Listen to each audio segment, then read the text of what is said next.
Welcome to yet another episode of Beyond Borders, Voice of Asylum Seekers. This is your host, Asif Rajput Bhatti, and we're live here today.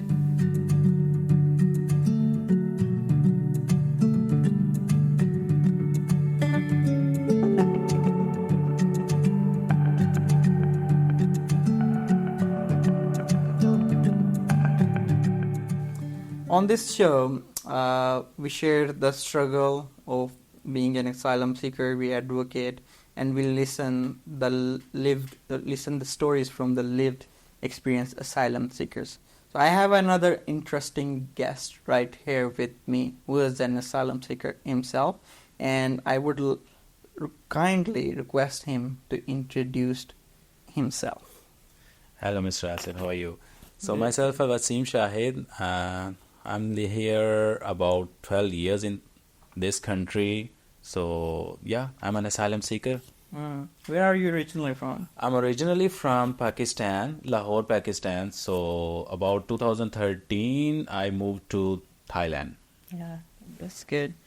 Welcome, Mr. Wasim Shahid, Thank to you. our show. Uh,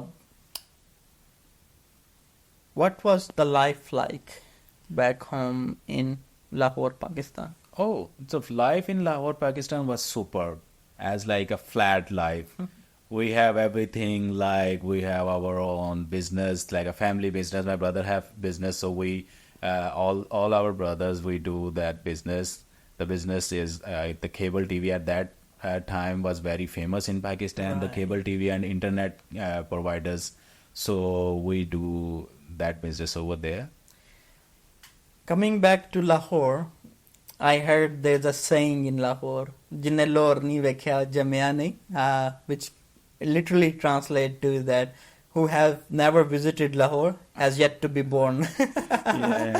What do you have to say about that saying? Very, very famous thing in Lahore because when I was not in Lahore because we had business in Lahore from 2000 maybe 1998. Yeah, we started Right. 1999. We moved to Lahore In and 1998. 1998 we moved to Lahore, and before that we just heard it. But when we had business there, we lived there, and this is true. Whoever, if you don't see in the Lahore, you have to be there. Okay. Yeah, I know every street of Lahore, and I taste every food of Lahore. The street What's food. the food like Oh, if ever there? we can say like in Urdu I can describe better because Yeah, and you can tell they in have the Urdu. bong pie and the bhaja pie is very famous, but nowadays it's not that Good.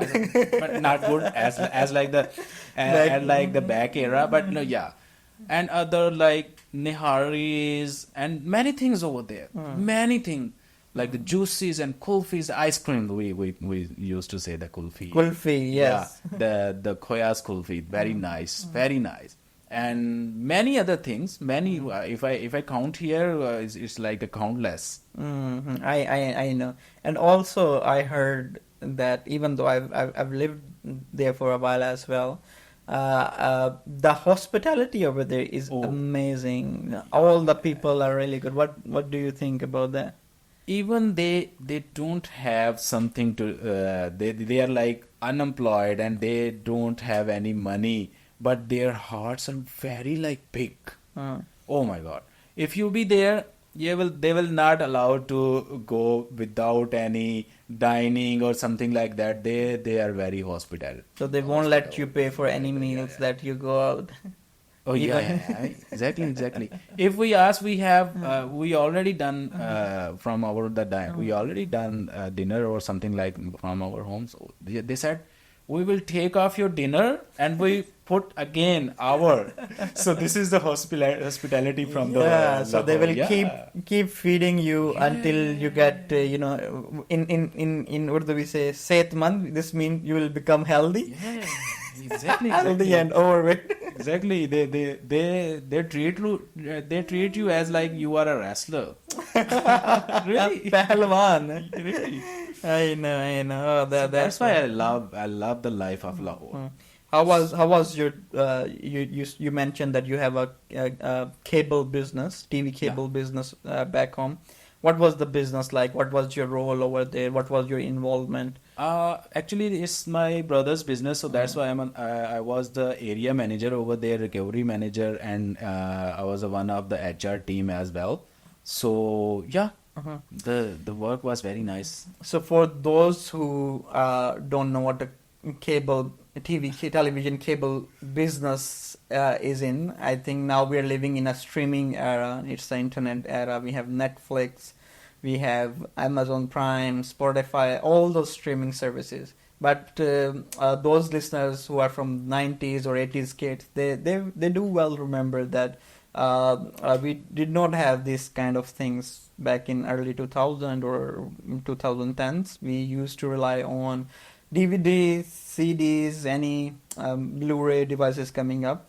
But in Pakistan, interestingly, that time we did have our own streaming platform. It was a cable. So the cable worked like, there's some channels that cable operator operates independently. Not so legal. Don't sue me if I'm saying. But with those operating channels, you can watch the latest movies on that, and you don't need to pay any extra fees Exactly. for that. And I still remember when I was there, I used to call the cable operator, please put on this movie next time. What do you want to say about that? Yeah, this kind of customer we have we have many.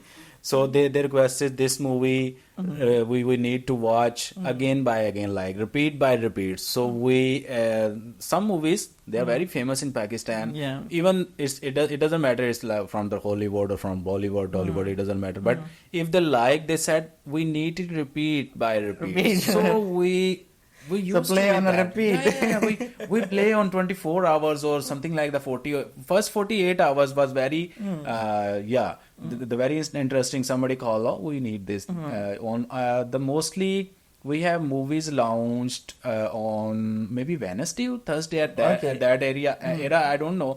I don't know exactly. I don't remember. Sorry, I don't remember. I think exactly. Wednesday and maybe, Thursday. Maybe Wednesday or Thursday. Yeah. So at that time, even some superstars of Pakistan, they also used to come to our office, and they said, please play our movie first. We need some publicity or something like. So with that time, we not pay like they not pay or we not charge to them to play that movie because it's our business. So we need to get watch that movies as well. So it's okay for us. And also because that time there was no social media, so the cable was all the advertisement over there, Exactly. And this era is all about internet. This is the business where we earn a lot by the advertisements because if you have a channel and you play on your cable TV, it's like a simple thing. Right. But if you have ads and you add advertisement something, so you get 4 times as like your your normal business. You can earn 4 times. Yeah. That's very interesting. I'm really happy that you had a really good time. But what was the issues and the challenges that you faced that made you come to overseas and become an asylum seeker? Actually, our business running was very nice. So, but some circumstances had happened at that time. Somebody not like exactly I can see I can tell, but yeah. At that time, something very critical happened. So at that moment, nobody knows I'm the brother of that CEO because my brother was CEO over there and I was the area manager. So we had different offices in different areas. So so we have 3 areas. So we just switch every couple of months. We just switch the offices. So that's why nobody know that I'm his brother. Right. So we are 4 brothers and one our brother-in-law. So we used to do this business. So they don't know we are relatives with each other. So that's why they said that that's a CEO is they have some issues with the CEO. So we suddenly make some how can I say it? So like so your brothers and you, Yeah, you he faced was some discrimination exactly, against exactly, your beliefs, exactly. and they were life threats. He had life threat with his including his family as well. So at that time his son, one was about to be 7 or 8 years old, another one is about three years old. So at that time we arranged within a week to Fly to overseas. fly overseas, but in a good country. Right. So he flew to there, and after some while, like within 6 months, they also they also know that I So am they a, also they knew that. So before they didn't knew that the CEO was your brother. yeah, because after that I'm the only that can handle that business. So Oh, where they get the idea? so then they said that you don't have enough money. You was only the area manager, so how can you buy Buy this this business. this whole business? So you must be some relation with your CEO. CEO. So I said, but somebody So because they get to know because the word yeah, flies there. So yeah. So somebody tell them. So I also had a life threat as well. Not the threats. I have many incidents happened with me. So where you get involved yeah, in a fight many because of your many things. religious beliefs. I got bitten as well. Because of So your religious beliefs. exactly, because of my beliefs. So I was young at that time. I used to go gym, and I was very muscular. But the thing is, you can fight with 1 or 2 or 3 persons. Yeah. But if they Group come of by extremists. by 100 or 200 persons, so how can we? So at that Defend time, yourself, yes. and all the area. Like you cannot count, not the 200 or 500, the more than that. So at that moment I had very critical situation. Critical situation. Once I had, and then I said okay, I can bear it. But after that they just had The attacks happening again and attacks again. happened, and it is on high level. So then my brother said that you have to move somewhere else. So at that time I decided to be some country else, but So you wanted to escape from there as soon as from- possible, from- any country that from you my find. country to move another country. But if you go another countries like UK or Europe or any where else, so it takes too much time. But for the visa process for these countries like an ASEAN countries is super fast, like Southeast Asia's countries is super fast. So that's why I decided to be in this country. Okay. Okay, thank you, Mr. Shahid. We're gonna take a little break over there, and we'll be right back. Stay tuned.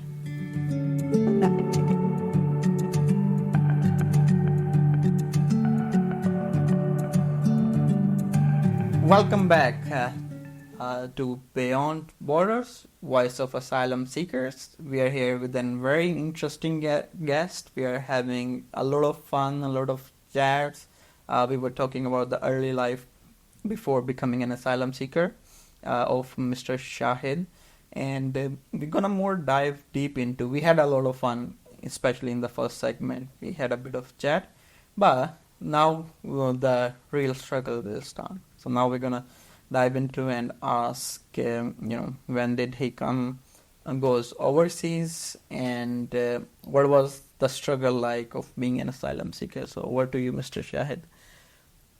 Yeah, the struggle, you can imagine. You are also an asylum. Yeah. You was asylum seeker as well, but yeah, but for me it's something else because you are very like talented and all those Come on. things. But yeah, you are. But I don't have any skill at all. You see, Yeah. as you know, we spend about couple of months in one building. yeah, Yes, one I building. remember. Yeah. So we as like you are my very We were not just neighbors. We were like brothers, Yeah, exactly. Okay, so the difficulties of an asylum seeker, our viewers can only imagine, but we bear it. Yeah. We know it is super difficult. to be an asylum seeker in anywhere, like not in these tropical countries or like tropical like ASEAN's countries. These are the tropical because we have rain a lot. So Yeah. so you can say, so in these Southeast Asian countries we are also have very difficulties, even in other countries also. But here we have the major problem that everyone faced, that is unemployment and unrecognized by the government. So the government have another aspects. We will not. Yeah, we can respect that, but we can't change that. We cannot. Yeah. But maybe it's good for us. So that's why we don't have any issue with them. Coming back to your journey, your story, as you mentioned that being an asylum seeker anywhere in the world is not an easy thing. How difficult is to leave the country and imagine that not being able to go back there forever, and coming to a new country, facing some cultural issues also sometimes the language is the big issue. You're not familiar with the local custom. And how difficult was the period of leaving your friends, your family, and knowing that you will never be able to see them again? Might not be able to see them again. Yeah, when I decided to move this country, at that time in my home back to Yeah. I asked to my family, like my mom and my sister, because my brother already flew to another country, and my another brother and my sister and my mom. So I talked with them. So they said, why you go there? So as earlier you asked me a question. So it's not an easy for me as well, because I left my mom, my family, especially the mom. Okay. So everyone loved to with the mom. I don't have fathers. He died in 2007 or 8. Yeah. Condolences. So. And you were So I'm a single parent. Like, so she's the single parent for my family. So yeah, I left the home when I left in 2013. So yeah, I got emotional. So that's why my word saying is going. No. Okay, Completely so understand. so when in 2013 I left my home, so I asked to my mom. She said, "Can I drop you to airport?" Because we live in the area where the airport is not so far. So I knew about my mom and my family. So I said, no one need to drop me to the airport, because maybe we might not meet for next 10 or 15 or many years. I don't know. And so they will emotional a lot at the airport. So wide of that thing. So because I'm young at that time, and I'm the youngest one in the family as well, and I know about my family. So I tell them, no one need to drop me there. I will go by myself. So you don't remember. I have a flight in the morning, and my brother-in-law he dropped me on motorbike to the airport at that time. So because if we have if I had I have an option with the car, but if we go by car, so everyone wants to go with me. Yeah. So I don't want to be them to the airport, Come because with they you. will get emotional. So yeah. And as I imagine, are you the youngest sibling? Yeah, my son. Yeah, so I understand the youngest is always a spoiled one. Yeah, exactly. And it's not just in our culture, it's not just the family, the immediate family, that loves you. It's the whole extended family, the spoiled kid you are. And it's always, mesmerizing to see that the love, and I can understand it should have been very emotional for you back that time. But coming back here, it has been 13 years or so. And how much do you miss your home or your family, or especially your mother? I'm always discuss this incidents with everyone, that I avoid to allow them to be airport. So I think this is my plan at that time, but now I'm like a little I little missed. So now I thought that I'm thinking about this one, that Hmm. maybe if I allow them to drop me in the airport, Hmm. so I have some more power. Some more memories to Yeah, be with you. memory and more power to Hmm. survive here as an Hmm. asylum seeker. Hmm. But yeah, I still have that. So you might That regret that that they did Yeah, a not little drop you. regret. Yeah, yeah, But yeah. I think that Little. time you were young. I believe 28 that time. Yeah, about And to be. yeah, and sometime we all have our own coping mechanism. You were facing discrimination over there. You Exactly. have threats to your life, and I'm sure there's a lot and a lot was going on with your life, and A lot. to get away from everything, you just want to have your own personal space at that time, and you also, as your parents were sending you to another country, or your mother, and sometime what happened is that you get cold feet, and I I think that might have happened is that you might not even get a flight. When you see your mother over there, and you're Yeah. saying that you might not see her for I don't know when, and also you don't know if you're gonna live to see the next day or not, or someone, because these things happen. I don't even know. I think you did best, and I fully hope that you'll see your family and your parents Inshallah. again, inshallah. Uh, Stay tuned, guys. We're gonna go on a short break, and I'll promise we'll be back with some more interesting life journey of Mr. Shahid.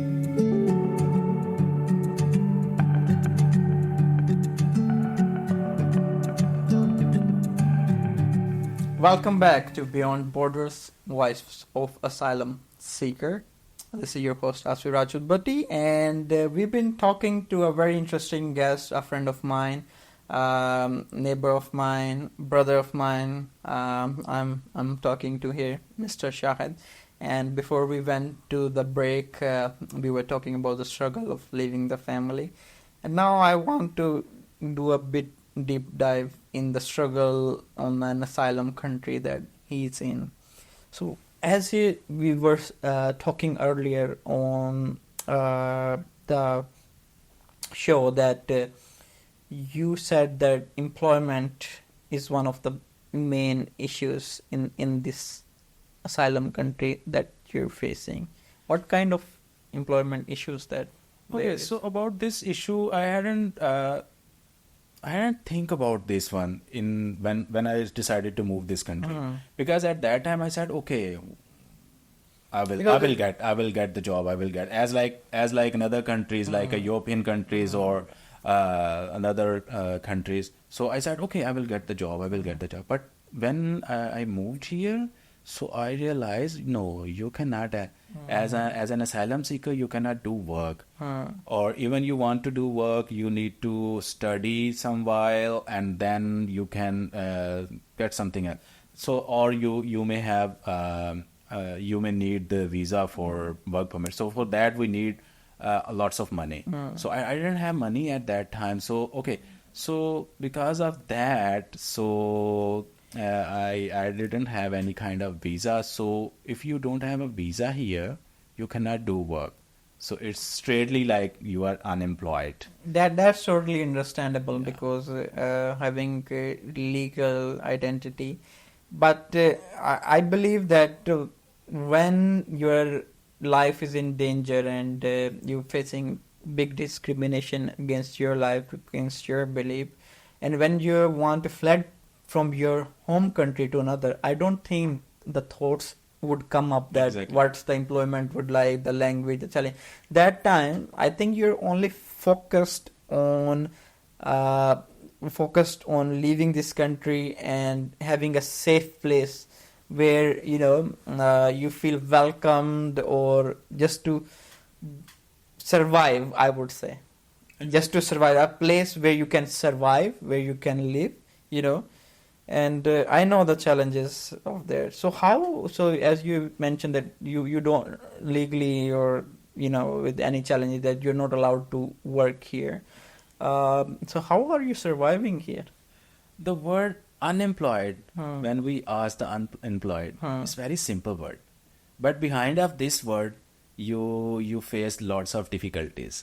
So at that time, I also faced lots of. You cannot imagine this one, because I know when I don't have a penny in my pocket and I travel around the Bangkok to search a job. So here in asylum country, you need to pay your utility bills, your room rent, and all those things every month.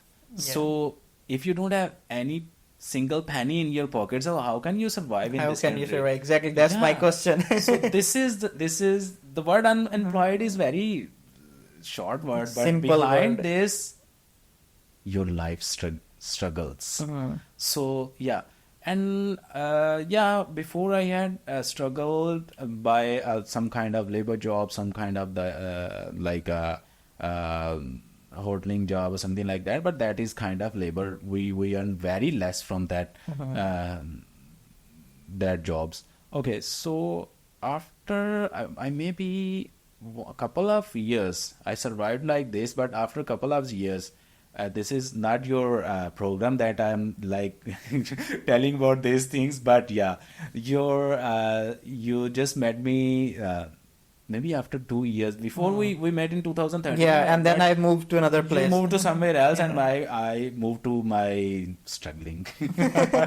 Yeah. So after a couple of years, you also met me, and you was at that time was very healthy. You and your brother, and you said, Wasim, you and I said, oh, I think he's some kind of foreigner, guys. They because of your whole aura and all those things. It's really. I thought they are kind of some like foreigner people, and they tell me Wasim, and they. So I thought, who you are? So you didn't recognize us? No, I didn't recognize you because at that time you was so Very slim. skinny. Yeah, I have your pictures as well, that later I sent to you as well. So when you tell that I'm Asif and your brother also, so then okay. So how it happened? Like you have because of your aura, you said okay, because your financial Stability. very nice at that time and all those things. Okay, so you you tell that what you're doing, and I told you at that time I was working with some cellular company at that time, but not earning much. So at that time you introduced the Fabit, was very nice for me. For me was very nice. For many of my friends, they also used to learn that you can say the graphic design course. Yeah, the course and that. Okay, so we just learned that skill. Yeah, skill. So did you pass that program? Yeah, I passed that at that. With flying colors. Yeah. But I'm a colorblind in my family. Everyone knows I'm a colorblind. So And yet you passed a graphic design course. Yeah, but because of your teaching and you gave me a very nice tutor as well. So I'm still ask him sir in my language. Ustadji. So I still after I think many years, 8 or 9 years, still I'm still he's elder than me, about 2 or 3 years elder than me, but I still ask him Ustadji. So he's very nice with me and me too. But me too, he know. but yeah, because of that thing, I have a line to grow up. So. But you are very professional with that, because I'm a colorblind or something like that. I'm not that professional, but yeah, I got some jobs from that skill, and that was very helpful for me. Just a little history lesson. So it wasn't only me; it was the whole team that has been working not to educate, to train the asylum seekers or refugees that were there at that time, and the whole group of people.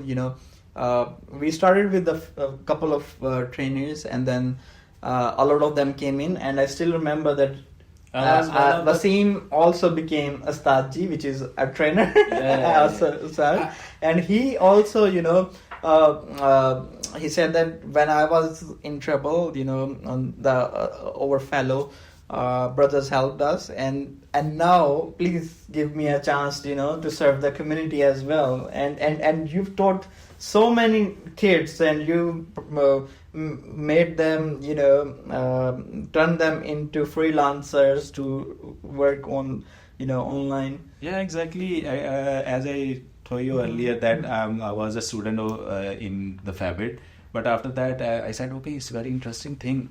I'm not a good. Basically, it's my, in my nature. I'm not a good student, but I'm a very nice teacher. Everyone knows about me. You are really kind. You were a really kind trainer. In my student life, in that time, I didn't get good grades, as you know. As you know my result. You had really good. But when I was a teacher, so I trained my guys. Yeah, I have some students. I trained them, and after some results, I was the best teacher of that session. You were. Yeah. So you choose me as no, a I best didn't teacher choose of you. your team. Yeah, I know. So as I said, I'm not a good student, but I'm a good teacher. I'm still teaching the graphic designing and some tuition for the kids. So yeah, this is my work. And it was all voluntary work that Mr. Shahid has put in.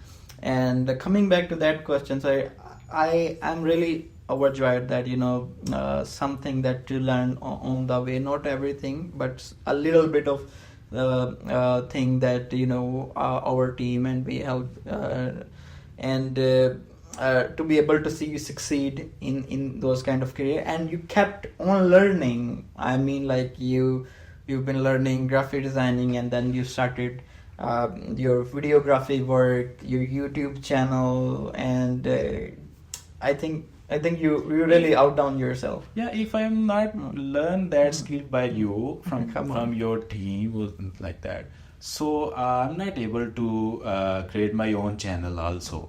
Yeah, and you were really dedicated that time. Okay, that's enough about fabric or anything.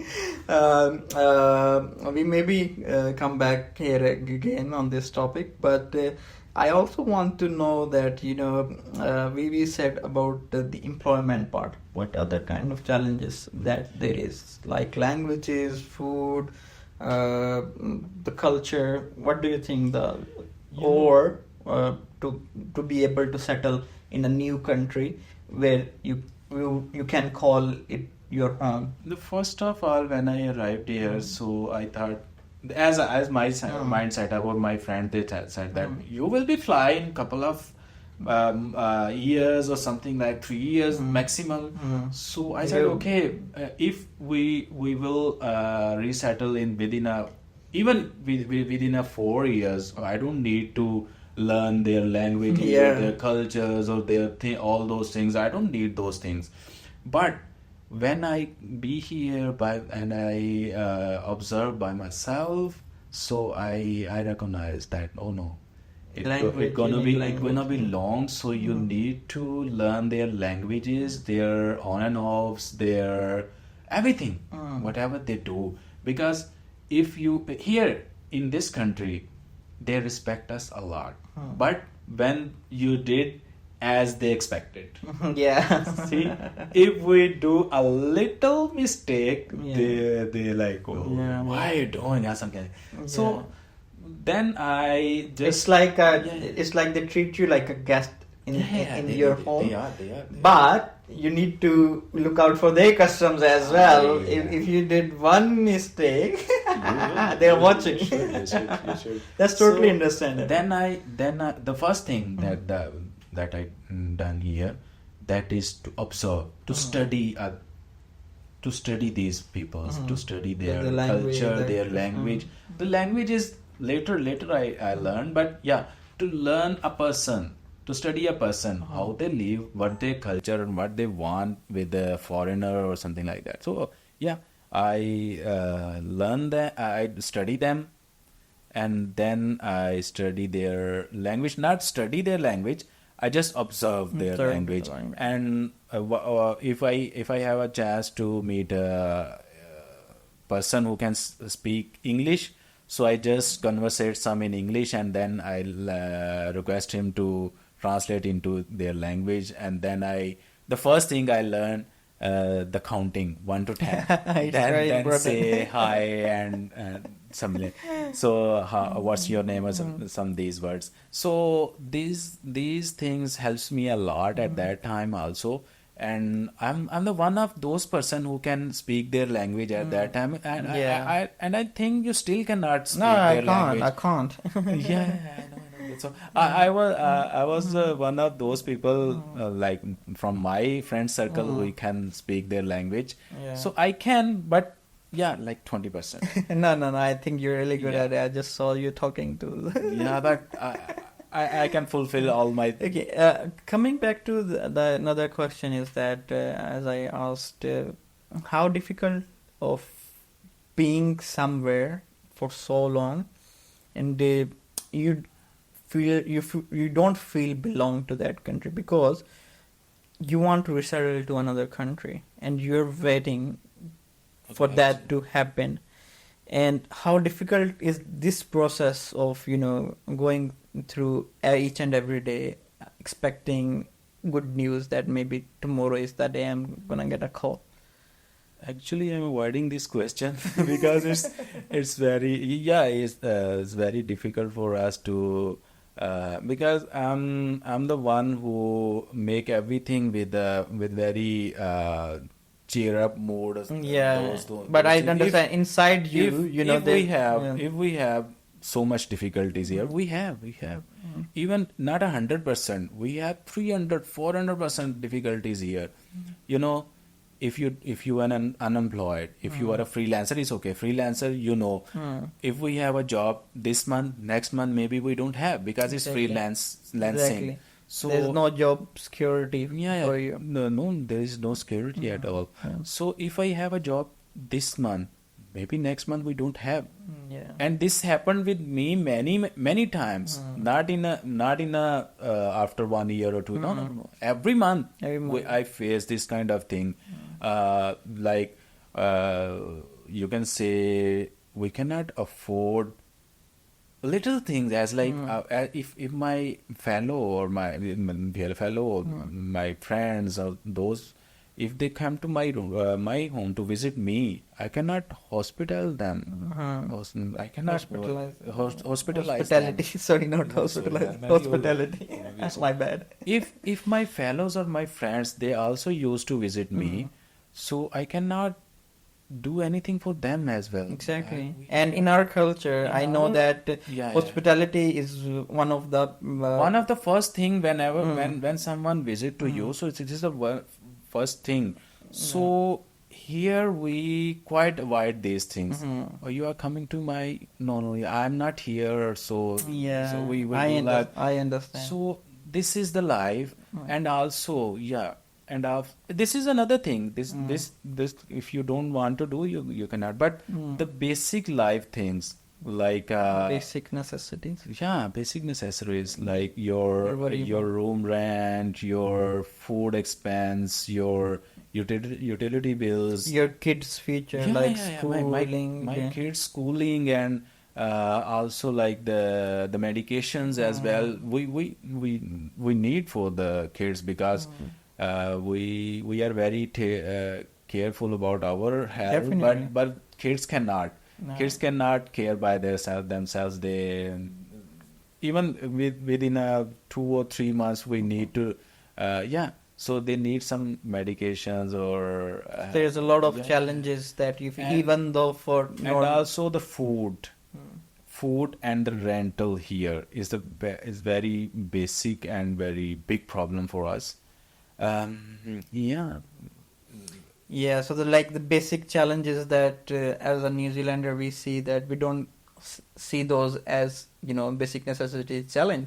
If you're working, you're working. You have job security and everything. And unfortunate anything happen, we can always go back to job seekers or on emergency benefit. But I truly understand the basic necessity of like food, the rent, and as you mentioned that what's gonna happen next month if you don't get a project or work freelance. But I'm not gonna ask you that question again about what do you think about next country. I want to ask your opinion. Uh, if you want to give someone a message about being an asylum seeker, what would you say? What's a life is like of an asylum seeker? Just in one short sentence. Yeah, you make sure when you decide to have an asylum seeker in any country, not in here where I am living, but any country, where you make sure you have to settle your business in your home country, so from where you can earn something. Okay, so whenever you decided, it's not a decision to be an asylum seeker. It suddenly happened. But whenever you be here, so you have to be very strong, first thing, and you be very you have to ready for anything happen with you. Like there will be a culture border, there will be language border, and everything. So you make sure if you can survive, then you decide if you can You survive. can't decide, Yeah, you're yeah, just this is the moving. thing. You cannot decide it also. Exactly. These are the difficult that I'm telling Exactly, to you. exactly. And also the main is employment. Hmm. So yeah, we cannot do as well. So whatever we are do, we when we be here, so we decide what else we want to do. Like we can do. Exactly, because in our language we also say that उस अग तो उसदे बच गए हो लेकिन JD ढिड दिया गया वो कौन बचाएगा ठीक है so it means that you've escaped from a fire but what about the fire that is burning inside your stomach it needs the the stomach fuel fire, it needs fuel without fuel where can you get it through employment.